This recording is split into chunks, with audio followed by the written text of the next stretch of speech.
What up, gang? Video number 3 of 7. Bam! The third round of 3 core exercises for this movement challenge that we've got going on. And today's is monster kicks, bird dog, hip tip, heel touch, which is basically just an elaborate roundhouse chamber from a tabletop position, and a balance hold, so like a warrior 3 hold position. So monster kicks. This one is about resisting the rotation of your spine towards like the back side. All right. Let me adjust my camera down just a little bit. I was trying to get it at an angle so like it was looking down on me, so I look a little like slimmer, but whatever. Neither here nor there. Again, so monster kicks. We're gonna get to that tabletop position first, and then you're gonna pick your knees up off the floor. So here's your tabletop, and shoulder, elbow, wrist on the same line, hip and knee on the same line. You're gonna get those toes underneath you, and then you're gonna just lift your knees slightly off the floor.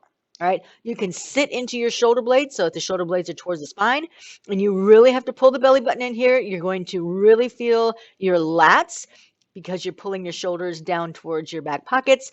You're going to feel your glutes, your hamstrings, the obliques, so the side of the core. Yeah, it's going to be a really fun time. So you've got 2 options for your kick. You can kick straight up, or you can kick straight back. So if you're familiar with martial arts at all, you can do like a side kick or a back kick, or you can do like a straight up and down kind of split kick, like you're going to a 3-legged dog position. So here I am, shoulder, elbow, wrist, same line, knees under hips. Bam, I'm lifting. So what you'll do, if you're going to kick straight up, you're going to lift and push. So now I've got probably 60% of my weight on my hands. And then I come down. Notice I do not put my knees down. And then I'll push up and kick up with the other leg. Push up and kick and drop and push up and kick and drop. And make sure you get back to hovering just an inch or 2 off the floor, because what you'll find is that the more you do it, like the higher your butt will get till you're just hanging out in that piked position. And the other way you can do that is that side kick position. And the side kick, you are not going to lift the hips any higher than they are from here. So what I'm going to do is I'm going to chamber and push straight back. So, right, so there's where that rotation is. Here, looking over my shoulder, lift up in that like dirty dog position and coming back. So I'm not going to push up and try to kick straight back, right? I'm going to try to keep my hips level. So that is your monster kick. We'll alternate legs for 1 minute, or you can do 30 seconds on the left side and 30 seconds on the right side. And then you've got that bird dog hip tip heel touch. Mouthful. So if you know anything about the martial arts, you know that that roundhouse chamber position is like this, right? Here, that's where we're going to get to, but you're going to do it from your tabletop position. Now, this one, you can keep your knees on the floor. If you want to try to keep your knees off, go right ahead, more power to you. I will fall on my face if I try that, so I'm not going to do that. So we got excuse me, tabletop position. Now, I am going to do my bird dog out here. So I'm not going to go all the way back. I'm not going to sit into my hip, right? Now I'm resisting the rotation of the spine. And now I'm going to tip my heel. So there I am in that roundhouse position. I'm going to bring my other hand back. So if you notice, I'm not just bringing my knee across here. I am lifting up and over. So I've got a great stretch on my quad into my hip flexor, and now I'm not only am I rotating up this way, I'm also kind of rotating around, pulling my rear shoulder towards my rear hip, if that makes any sense at all. Right, so if I do it again from the side, I'm going here, and I'm lifting my hip up and coming back and down.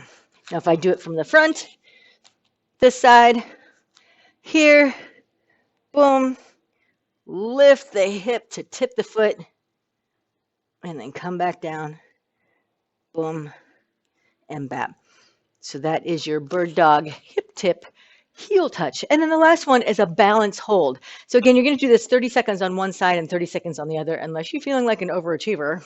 You're going to go way over achieving, and you can hold both for a minute apiece, but that is coming down the line for the progression. Okay. So from here, obviously, the more things you have away from your center line, the more interesting the balances challenge is going to be, because you're going to have gravity acting on you from your fingertips all the way to your toes, as opposed to like I can keep my hands in and I just don't have that much surface area for gravity to pull down, right?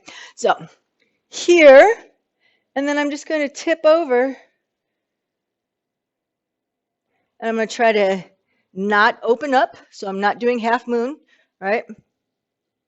Oof, there we go. I'm going to try to keep my hip towards the ground, so I'm also not going to rotate my hip up and lift. I'm going to keep my support knee just not slightly bent, but relaxed. And it's going to feel completely counterintuitive, but I want you to relax your foot on the floor. So I don't want you to squeeze everything together and then try to grip. Relax. Again, yeah, it's gonna feel strange and kind of counterintuitive. So if I do this from the side, we start head above shoulders, shoulders above hips. No, I'm a broken record that way. And straight up, and then we tip it over, relax the foot on the floor, and trying to get as straight a line as possible. And you're going to hold that bad bear for 30 seconds. Take a little 10-second breather to kind of adjust yourself to the other side. Get 30 seconds on the other side. So this is the 3 exercises for day 3 of the core challenge. Monster kicks, bird dog hip tip, heel touch, and that warrior 3 balance hold. Awesome.